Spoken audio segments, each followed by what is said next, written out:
आजकाल बऱ्याच दुकानामध्ये लाल स्प्रे मारलेली मिर्च पावडर विकायला ठेवलेली असते. अशी मिर्च पावडर खाल्ल्यामुळे आरोग्यावर परिणाम होतो.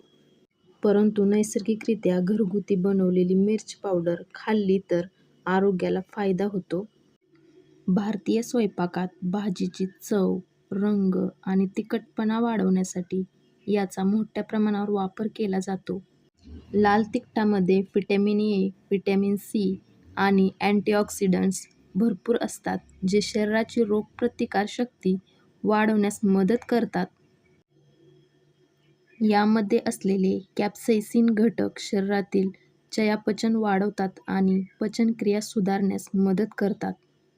नैसर्गिकरित्या बनवलेली ही मिर्च पावडर भाजी, आमटी, लोणचे, चटणी, मसालेदार पदार्थ यांना आकर्षक लाल रंग आणि झणझणीत चव देण्यासाठी वापरली जाते. नैसर्गिकरित्या बनवलेली ही मिर्च पावडर जास्त प्रमाणात खाण्यात आल्यास पोट जळजळ किंवा ॲसिडिटी होऊ शकते. म्हणून मिर्च पावडर मर्यादित प्रमाणातच वापरणे योग्य मानले जाते. नैसर्गिकरित्या तयार केलेली ही मिर्च पावडर घरच्या घरी कशाप्रकारे बनवली जाते ते आज आपण पाहणार आहोत.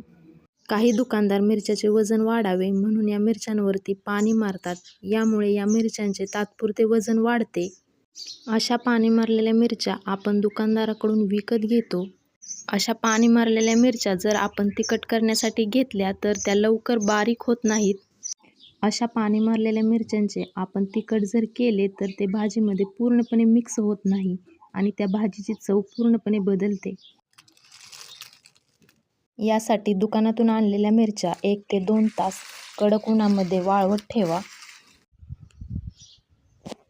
1 ते 2 तास या मिरच्या कडक उन्हामध्ये वाळवलेल्या आहेत. तर तुम्ही पाहू शकता की या मिरच्या कशा प्रकारे कडक वाळलेल्या आहेत.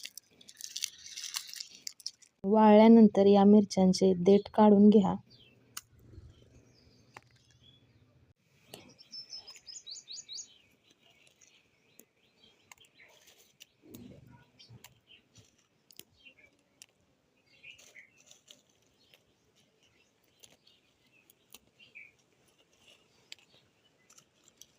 प्रकारे आपले मिरच्याचे देठ काढून झालेले आहेत. मिरच्याचे देठ काढून झाल्यानंतर या मिरच्या मिक्सरला लावून बारीक करून घ्या. हे मिक्सरचं भांडं घेतलेलं आहे. तर या मिक्सरच्या भांड्यामध्ये या मिरच्या टाका. यामध्ये चवीनुसार मीठ घाला. या भांड्याला झाकण लावा. हे भांडे मिक्सरला लावून मिरच्या बारीक करून घ्या. या बारीक झालेल्या मिरच्या या चाळणीमध्ये टाकून चाळून घ्या.